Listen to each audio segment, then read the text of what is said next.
La filosofía y respondamos a tres preguntas, así sintéticas. ¿Cuándo se originó la filosofía? Eso no se olviden. ¿Dónde y por qué? Es decir, las cosas se dan en el tiempo, se dan en un lugar y tienen una razón de ser, ¿correcto? ¿Cuándo comienza la filosofía a desarrollarse? En el siglo VI antes de Cristo. Y donde en las colonias griegas, porque Grecia en aquella época era una potencia y tenía colonias en Asia Menor. Y Asia Menor se encuentra pues rodeada del mar Jónico, del mar Mediterráneo, ¿no? Y ahí encontrábamos a las ciudades de Delfos, a las ciudades de Esparta, ¿no? Encontramos al mar Egeo. Entonces, todo eso es la característica del desarrollo del comienzo de la filosofía. Ahora, ¿por qué? La pregunta es ¿por qué? Todo tiene su por qué y su para qué, ¿no es cierto? Porque era necesario, jóvenes, que se desarrollaran ciertos factores porque el conocimiento del hombre va avanzando, va desarrollándose cada vez más y se hace más complejo. En ese entonces, los factores predominantes para poder desarrollarse estas colonias, ¿no? Tenemos tres factores fundamentales. El factor económico, cómo van a sobrevivir, la supervivencia del hombre, dónde, cómo y cuándo también. Luego tenemos un factor cultural, es decir, el desarrollo del conocimiento del hombre que día a día va modificándose y eso lo estamos experimentando nosotros también en esta época, siglo XXI. Y el aspecto político. En el aspecto político se desarrolla pues cómo se va a organizar un Estado y eso lo trajeron los sofistas, que viene a ser un calco a lo que utilizan en este momento los políticos de todos los países del mundo cuando dan su discurso solamente con un criterio social. Siendo extranjeros llegaron a Atenas. Entonces ahí viene el desarrollo político, ¿no?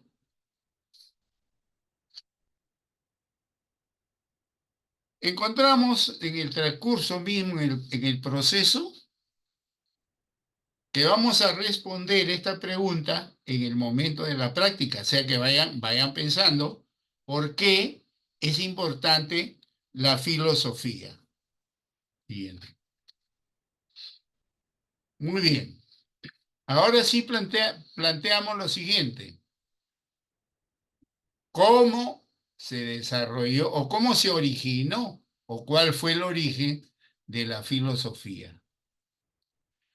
La filosofía, como cualquier ciencia, tiene que partir de su etimología. Y hemos visto anteriormente, ¿no es cierto?, con una de sus hijas, la psicología. Entonces, la filosofía deriva de dos voces griegas. Para uno es filos, para otro es filía, que significa amor. Y la otra palabra es sofía, que significa sabiduría. Quiere decir entonces que la filosofía etimológicamente es la búsqueda de la sabiduría. ¿Y de dónde parte esta curiosidad de estos sabios pensadores? Nace de un aspecto a lo que ellos llamaron la contemplación. En primer lugar, tenían ciertas limitaciones frente a qué. ¿A qué se enfrentaron ellos? Se enfrentaron a la naturaleza. Y hasta hoy día nosotros, los hombres, nos enfrentamos a la naturaleza. Con toda la capacidad e inteligencia que tiene el hombre, con toda la sapiencia que tenían ellos también, la naturaleza te puede destruir en fracción de segundos. ¿Por qué? Porque de la naturaleza nacen nuestras necesidades. Y parte también del deseo que ellos tienen para poder contemplar o comprender la realidad, y comienzan a investigar, comienza la famosa contemplación de los que nos hablan los filósofos, una mirada escrutadora de dónde vive. Todo esto surge ¿de qué? Del medio de convivencia, pues, que tiene el hombre en la interacción social, hemos visto. Es decir, que esto nace o surge de la experiencia. En donde el hombre, ¿qué va a hacer? Va a desarrollar o se va a capacitar para la acción prudente. Que su capacidad o la acción que él desarrolla no sea pues abusiva o sea débil, porque sabemos nosotros que desde la antigüedad hubo enfrentamiento de pueblos que buscaron el poder, y eso va a suceder siempre. Y entonces, acá viene lo interesante, jóvenes. ¿Por qué? Porque en ese entonces todo se desarrollaba en base a narraciones que traían los poetas, es decir, el mito. ¿Y qué es el mito? Ellos pretendían dar una explicación de la realidad, una explicación general a los problemas de la existencia y la realidad. Y la cosa ya no era como anteriormente, ¿no? Y llegamos a un protagonismo. ¿De quién? De nuestra razón, es decir, de logos, de nuestra inteligencia, de nuestra capacidad. Y en base a eso venía el razonamiento, o sea, el análisis crítico del conocimiento. Muy bien, dentro de esta etapa que hoy día hemos comenzado de la filosofía, tenemos la filosofía antigua. La filosofía antigua, vamos a ver que en su proceso de desarrollo pasa por periodos que determinan la ascendencia. Siempre vamos a más, a conocer las cosas mejor, como siempre debe hacer el hombre. Y entonces se dividió en 4 periodos. El periodo cosmológico, el periodo antropológico, el periodo ontológico y el periodo religioso o cristiano, donde la religión trata de disminuir la potencia de la filosofía. Ahora, la pregunta, y ustedes tienen que acostumbrarse que acá, en la filosofía, todo es pregunta, el por qué. Porque vamos a ver cuando lleguemos al periodo antropológico, cuando se enfrentan los sofistas con Sócrates. Sócrates creó un método de enseñanza que a muchos no les gusta, que es la pregunta. Es decir, Sócrates, ¿qué hacía? Aquellos que se sentían pues superiores, orondos, que sabían mucho, ¿no?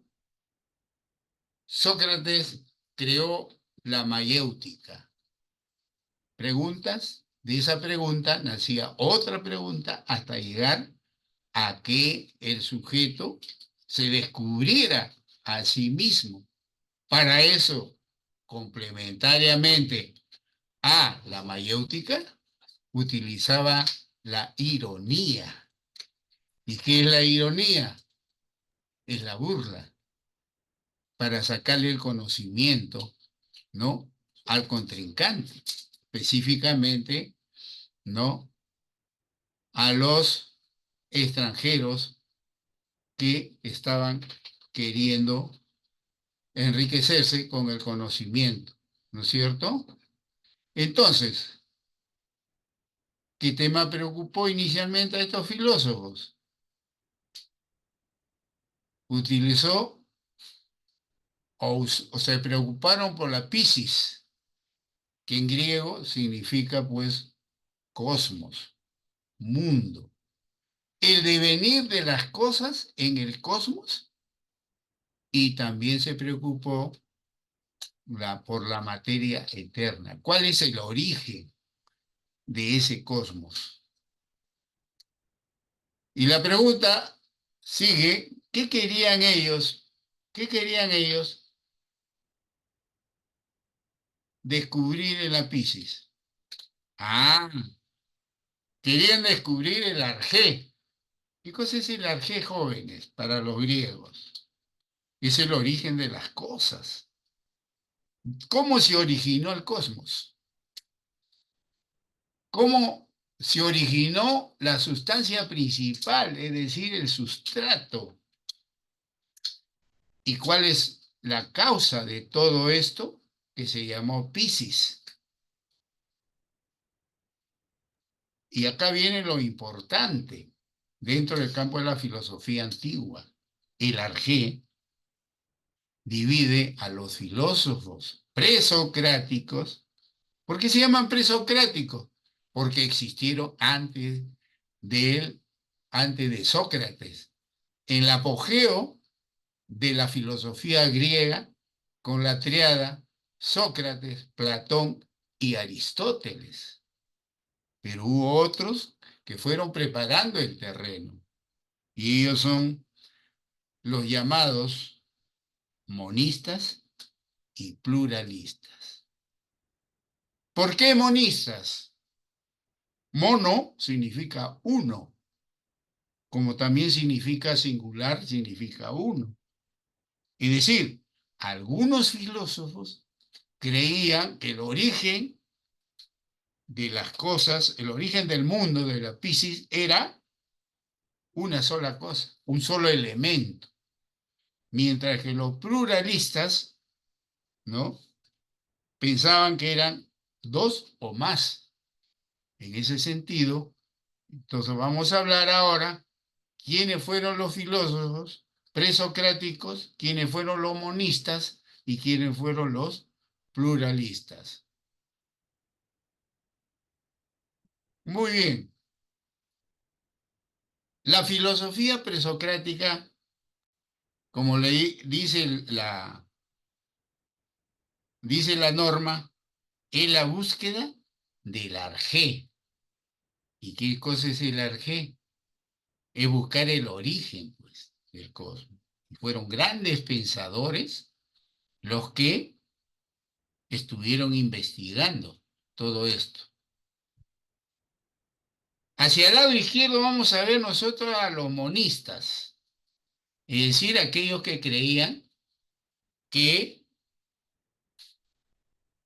que la cosa era, el origen era un solo elemento. Ahí tenemos, ustedes pueden encontrar a Anaxímenes, Anaximandro, Anaxágoras, para que no se olviden, todos los tres nombres empiezan con A. Repetimos entonces, ¿quiénes? Anaxímenes, Anaximandro, Anaxágoras. Y luego viene el famoso Tales de Mileto. El apellido que se ponían en aquel entonces algunos pensadores era el del lugar de su nacimiento. O sea, quiere decir que Tales nació en la ciudad de Mileto. Por el otro lado van a ver ustedes nombres un poquito que no son normales, no comunes, no, todos los nombres son normales, comunes.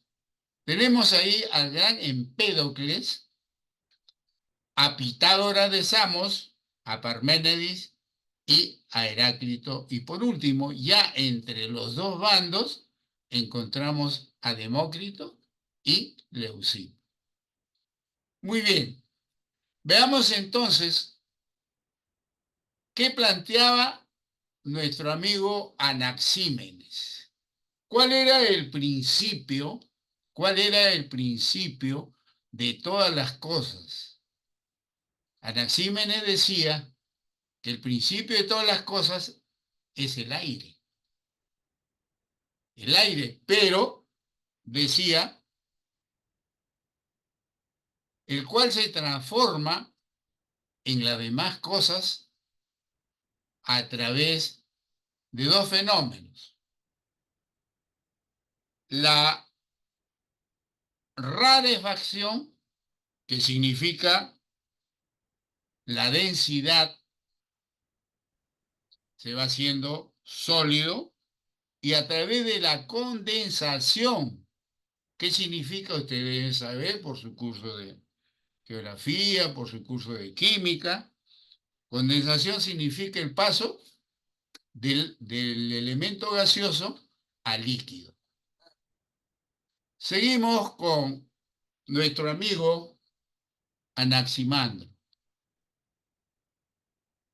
Él señalaba que el origen o principio de las cosas era el apeiron. ¿Qué cosa es el apeiron, jóvenes? ¿Qué es para ustedes?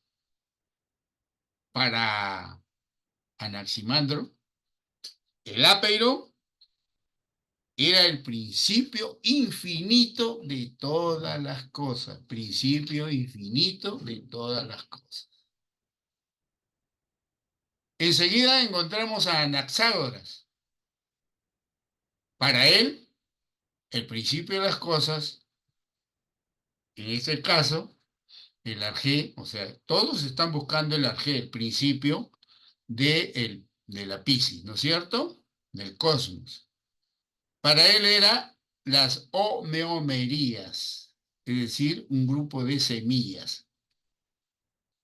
Y luego llegamos a nuestro amigo Tales. Tales de Mileto entendía que el origen de todas las cosas, o principio de todas las cosas, era el agua. ¿Y por qué? Porque dentro de las investigaciones y observación que hacía, tenían lógicamente otros pensadores, geógrafos, cartógrafos, etcétera.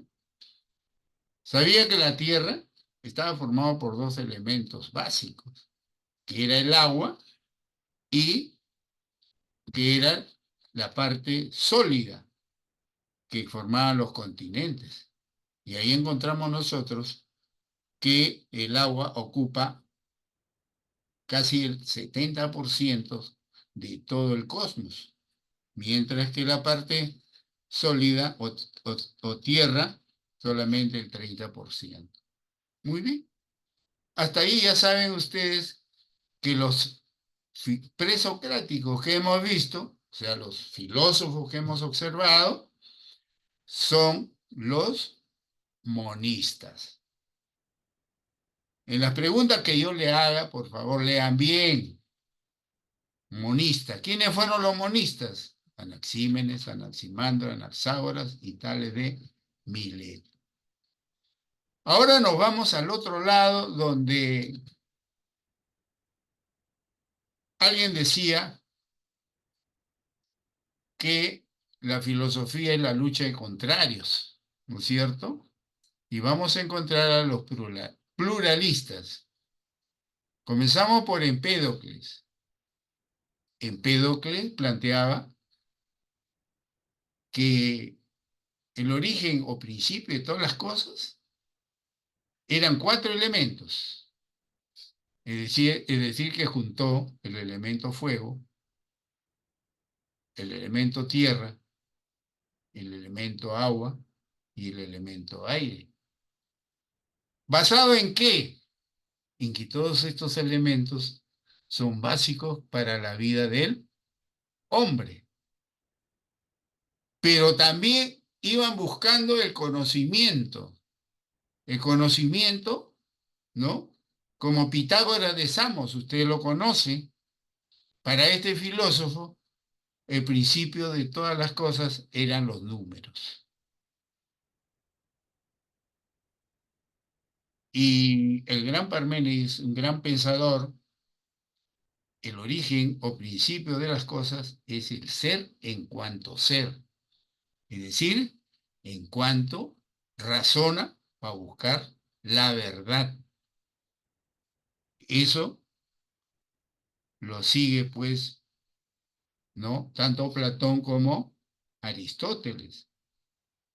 Y Heráclito señala que el mundo es el consolidado, el resultado de la lucha de contrarios. Lo bueno frente a lo malo, buscando el término medio. El amor frente al odio, buscando el equilibrio. Y así sucesivamente, ahí está el origen del cosmos o de la Piscis. Y luego, por último, ya centrado entre los, los monos, iba a decir, los monistas y los pluralistas, está Demócrito y Leucipo. Ellos sostenían que todas las cosas estaban compuestas o formadas por unos elementos pequeñitos llamados átomos. Es así, jóvenes, como ustedes tienen que visualizar bien claro, ¿no? ¿Por qué se produce en la investigación del cosmos? Se produce esa división, porque es la investigación, es el querer lo que Sócrates hacía con sus contrincantes, a quienes le aplicaba pues la mayéutica y la ironía. Cuentan que el jefe de las Fuerzas Armadas de Atenas, él se creía pues lo máximo, ¿no? Y se encuentra con Sócrates. Y Sócrates le pregunta, pues, mi general, ¿usted que es general de las fuerzas atenienses, piensa que debe huir usted del enemigo o enfrentarlo? Ah, no, tenemos que enfrentarlo. Y Sócrates le dice, ¿no cree usted, mi general, que a veces por estrategia debemos nosotros retroceder para luego avasallar al enemigo? Preguntas como esa, ¿para qué? Ahí aplicaba su ironía, pues. Hacer pensar al contrincante para que busquen qué cosa, para que busquen la verdad siguiente.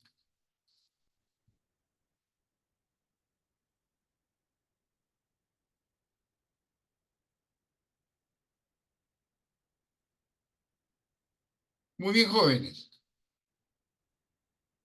Como le dije en principio, Son 4 periodos los que tenemos que ver. Cuando el hombre investiga la Piscis, o sea, el cosmos, llega un momento que se sofoca, que comienza a pensar dentro de todas esas cosas que ha originado el Arjé, ¿cuál es su posición?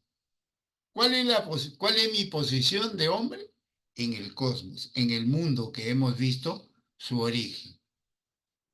Y aparece pues viviendo en el mismo marco sociocultural, y ya estamos jóvenes en el siglo V a.C., ¿ah? Y el interés antropológico se centra en el interés del hombre por sí mismo, es decir, la vida. ¿Por qué vivo? En la ética, los valores morales y en la organización de los estados. Porque todo pueblo antiguo, y todavía existen algunos pueblos actualmente, eran pueblos esclavistas que se basaban en el poder, comenzando por los sacerdotes. Acá mismo en el Perú, en la cultura chavín, ¿por qué gobernaron y adquirieron el poder los sacerdotes? Porque ellos sabían más que el pueblo.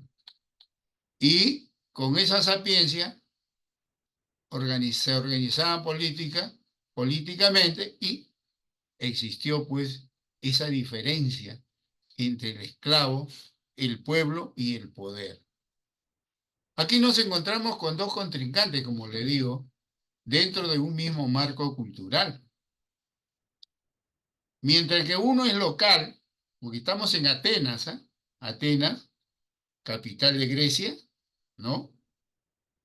Está el gran Sócrates, que nació ahí en Atenas, y los sofistas, que son los extranjeros que llegaron. Eran hombres con bastante conocimiento, ¿eh? Pero tenían diferencias en la forma de enseñar. Así, por ejemplo, los extranjeros tenían que vivir de algo, ¿no es cierto? Por eso cobraban por enseñar. En cambio, Sócrates no cobraba por sus enseñanzas. ¿Por qué? Porque sus discípulos, ya aparte, también tenían sus bienes. Ahora, ¿cuál es la búsqueda principal del sofista? Busca el éxito social, sugestionar a la masa para poder convencerlos. Mientras que Sócrates no busca el éxito social, jóvenes, sino busca otra cosa. ¿Qué cosa busca? Busca la verdad y el bien. Y vamos a ver acá que los sofistas, en cierto modo, ¿no? Tienen razón cuando hablan que son relativistas y escépticos. Es decir, que no creen en la verdad absoluta, sino relativa. Y no creen en la existencia del ser. Mientras que nuestro amigo Sócrates, como dice, estudió la ética, cree en los valores universales.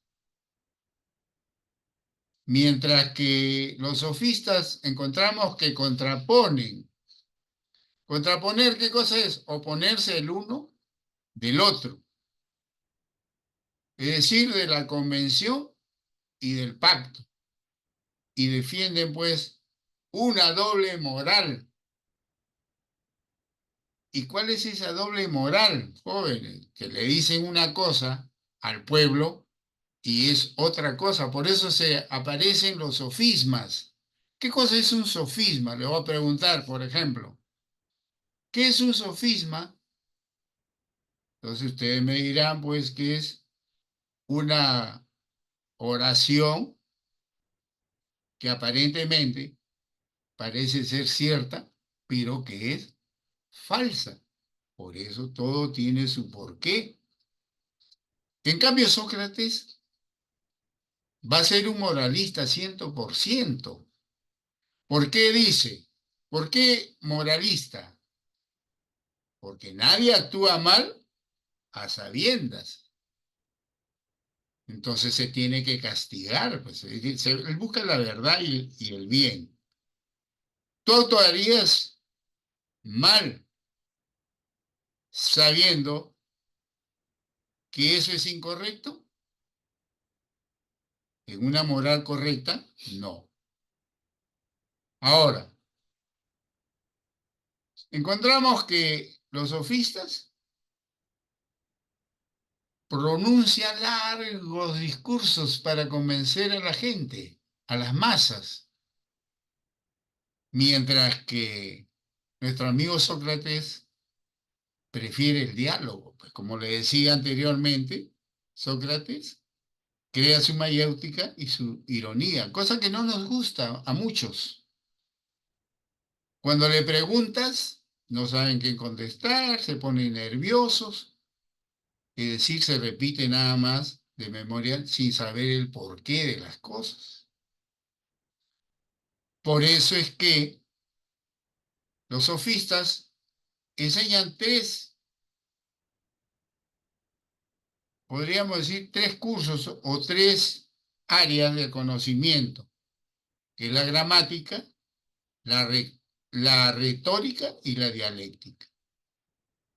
Mientras que nuestro amigo Sócrates está inventando un nuevo método, que es la ironía y la mayéutica, como estoy repitiendo, y enseña a buscar la verdad dentro de uno mismo. Acá viene lo siguiente. Dice que los sofistas son agnósticos, es decir, que no creen en la verdad absoluta.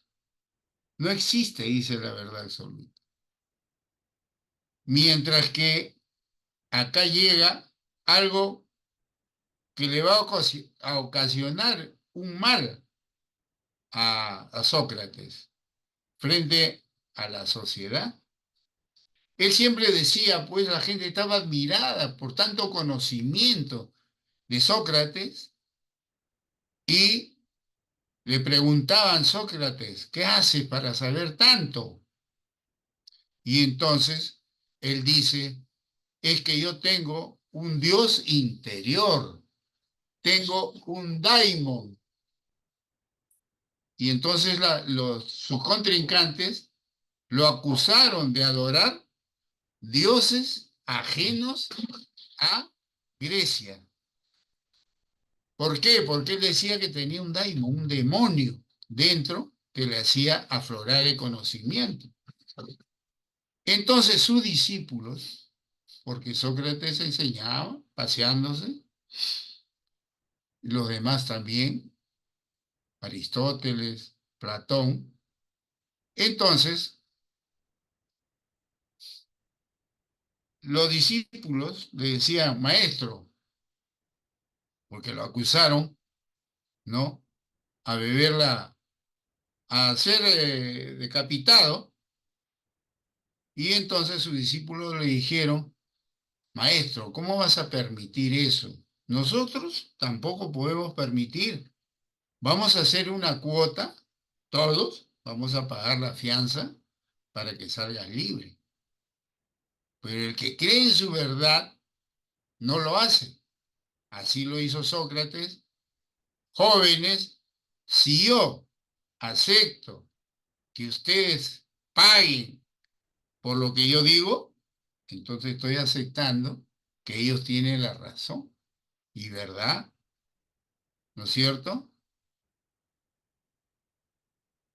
Los sofistas fueron grandes oradores porque empleaban, pues, ¿no? La erística lo llamaban ellos, la discusión para ganar. Y para Sócrates, la primera doctrina que debía primar antes que todo era la ética. Un eudemonismo. ¿Qué cosa es un eudemonismo? El hombre dice, busca naturalmente la felicidad, es decir, buscar ser feliz. Y la virtud, que para ellos llamaban el arete, no se puede enseñar. Dentro de los sofistas, repito, no eran hombres malos, sino eran hombres sabios, pero que tenían características diferentes en cuanto vamos a encontrar de que Sócrates no es, siendo maestro de Platón, no impuso sus conocimientos, pero sí le sirvió Platón para escribir los diálogos que nosotros conocemos. Sócrates no escribió nada, lo hizo Platón. Por eso busca los diálogos de Platón, que fue la obra de Sócrates. Y en los sofistas aparecen dos filósofos importantes en la historia. Encontramos a Protágoras, que dice, el hombre es la medida de todas las cosas. ¿Y tenía razón o no? El hombre es la medida de todas las cosas en cuanto se refiere a las dificultades, a las necesidades y al protagonismo que tienen de ser mejor cada día. Y también Gorgias.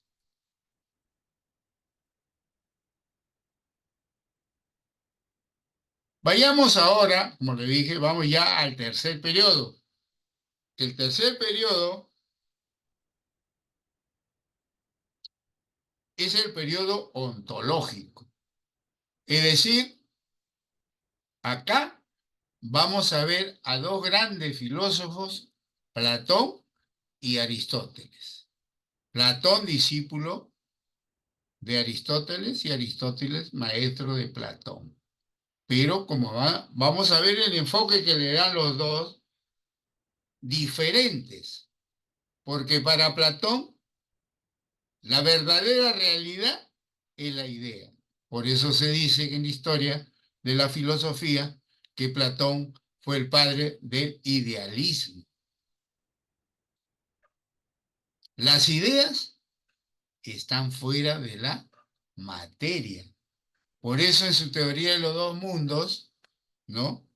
Dice el alma y el cuerpo. El alma pura y el cuerpo tiene todos los errores. Cuando el alma se poseía o se posesionaba del cuerpo del hombre, se contaminaba. Ahí venía ya los errores que tiene el hombre. En cambio, Aristóteles, ¿qué planteaba? La verdadera realidad es la sustancia. ¿Qué era la sustancia para nuestro amigo Sócrates? La sustancia era la materia y la forma. Por eso, él desarrolló una teoría que le llamó hilemorfismo. ¿Y qué es el hilemorfismo, jóvenes? Es la famosa teoría de las cuatro causas.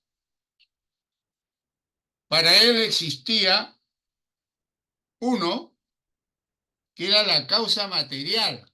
¿Qué era la causa material si tú quieres construir una puerta, por ejemplo, o una casa? La causa material para la casa, el ladrillo, el cemento, etcétera, para la puerta, la madera. Pero luego viene una causa formal. Para construir una casa tú tienes que elaborar un plano, ¿no es cierto? Esa es la causa formal para Aristóteles. Luego viene la causa eficiente, es decir, cómo se va a hacer esa puerta, cómo se va a construir, y eso ¿quién lo hace? El trabajador. Y finalmente, ¿no?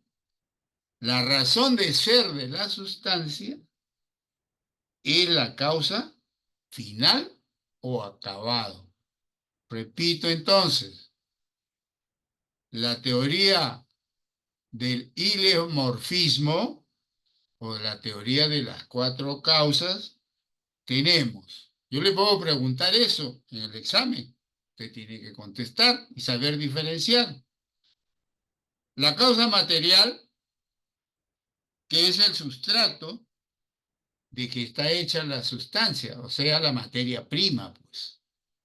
Si construyes una casa de piedra, ¿cuál va a ser el material? La piedra, pues. Si haces una puerta de madera, la madera. Si es una casa de ladrillo, el ladrillo. Ese es el material. Pero para darle forma, ¿no? A esa, por eso dice, la sustancia es la materia más la forma. Es decir, tú tienes que hacer un plano.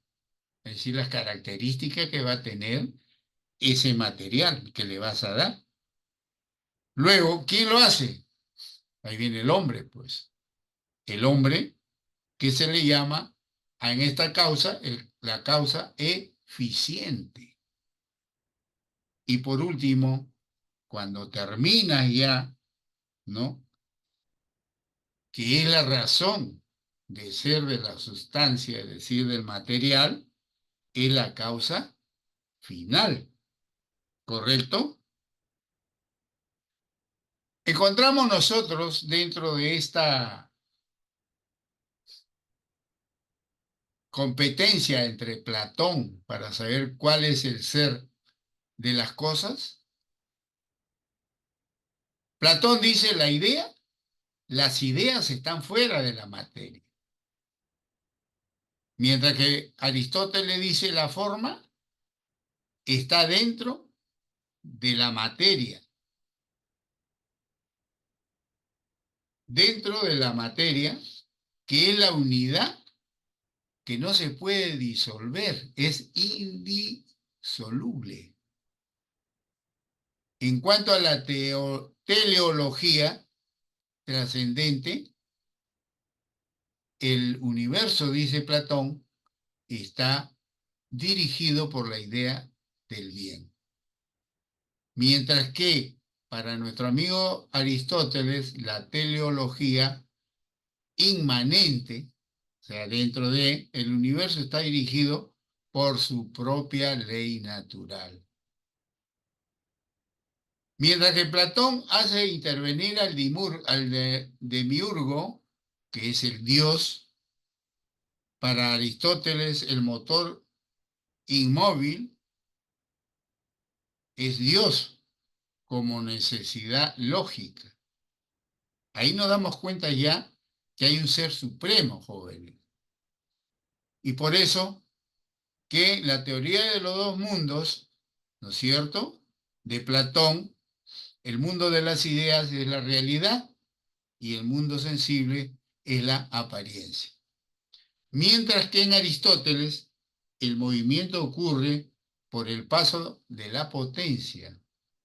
O sea, la potencia es lo que todavía no es. Y luego viene el acto, ¿no? ¿Cuál es la potencia si quiero hacer una joya? Es el material, si es oro, es plata. Ese es el ser en potencia, todavía no es. Pero si de ese material, de ese mineral, yo hago un anillo, entonces ese es el acto, cuando ya es la cosa. Siguiente. Y llegamos entonces al cuarto periodo, jóvenes. El cuarto periodo, encontramos acá el periodo helenístico romano. Helenístico, ¿por qué? Porque es la expansión de la cultura griega. Y acá se presenta en este periodo ya el avance, fíjense, 3 periodos han avanzado, que son, ¿no? En el origen, que es el periodo cosmológico, la del hombre, que es el periodo antropológico, el conocimiento, que es el periodo ontológico. Y en este periodo comenzamos a ver ya una expansión. Por eso se llama periodo helenístico romano. Es que el helenismo viene a ser la expansión de la cultura griega. ¿Por qué? Porque se presenta ya, como le decía, uno de los elementos es la política que ellos van desarrollando, y entonces se produce una nueva situación política y aparece acá el gran Alejandro Magno.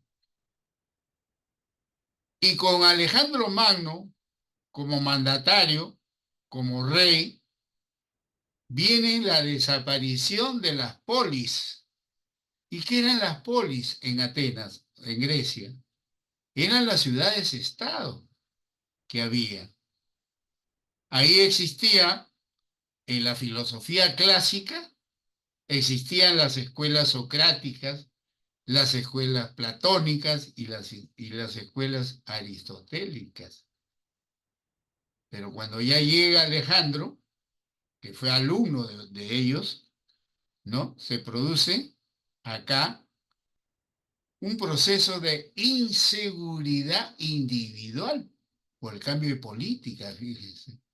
Encontramos actualmente también que hay inseguridad nacional, jóvenes, ¿no es cierto? Entonces eso no se da recién, sino es algo que viene en el devenir del mundo. Ahí encontramos,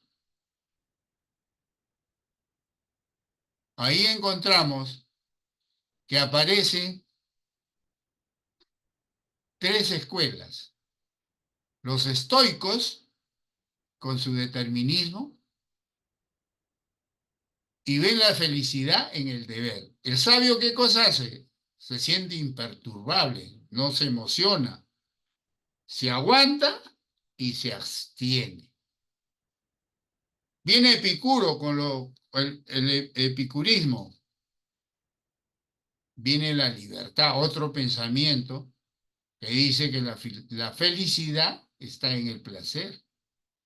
El sabio dice solamente disfruta con moderación. Y por último vienen los escépticos, ¿no? Que ven la imposibilidad para conocer. Entonces, tenemos ahí que la felicidad en la abstención del juicio. El ideal de vida es la apatía, dice, la indiferencia, no creer en nada. Y para finalizar ya esta etapa de la filosofía antigua, tenemos que recordar que esta comenzó en la antigua Grecia y esa fue la base. ¿Para qué? Para el desarrollo de la cultura occidental, para superar a la cultura oriental, aún siendo más antigua. ¿Por qué? Porque la filosofía enseñó actitudes que debemos diferenciar. Una actitud científica, una actitud filosófica, una actitud pragmática, estética, religiosa y moral. Ahora, estas actitudes del hombre tenían ciertas características. Utilizaba la razón, o sea, era racional. era metódica y ordenada, era totalitaria, era crítica y problemática. De ahí la profundidad de la filosofía y la rigurosidad. Es decir, todo esto constituye su objeto de estudio. Es decir, la realidad en en su totalidad.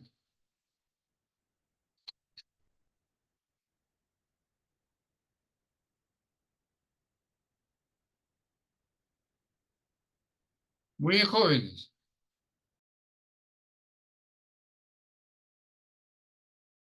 Pues.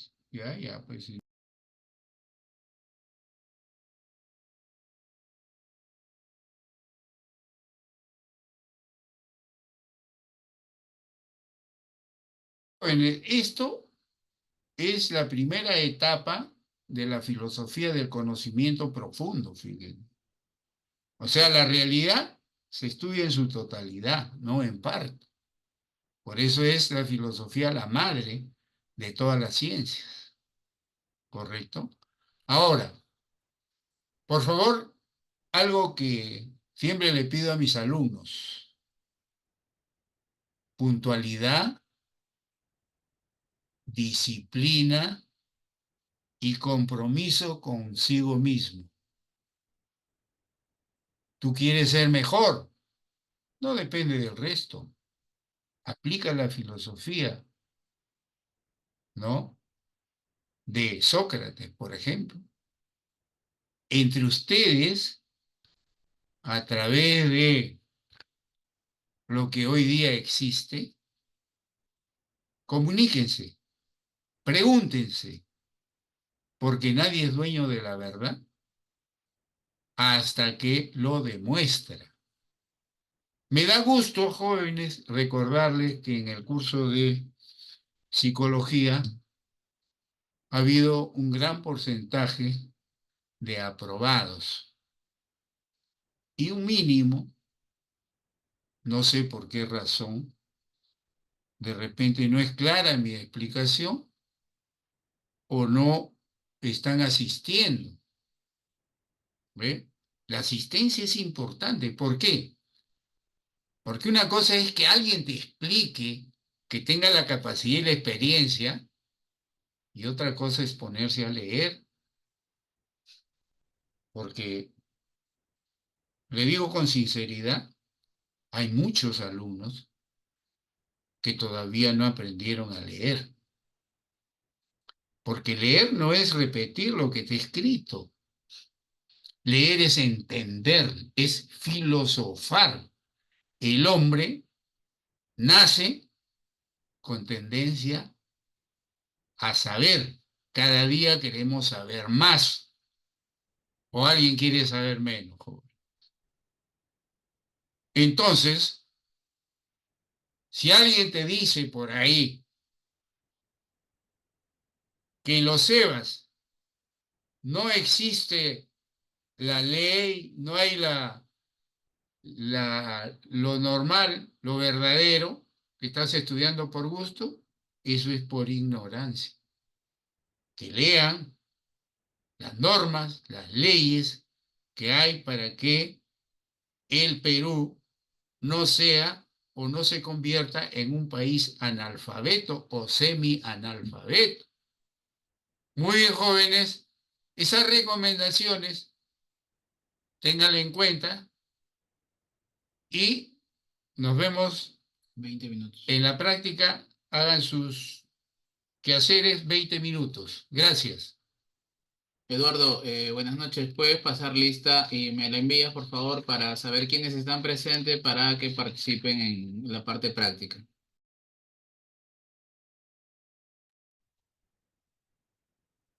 Ok, chicos, hola, buenas noches. ¿Me escuchan? Hola, Sí, Buenas profesor, noches, buenas noches. profesor. ¿qué tal? Feliz inicio de semana para ustedes, chicos. Atentos, sí, repito su nombre una vez. Por favor, me contestan, sí. Que sea por el chat de Zoom, ya saben. Espera un segundo.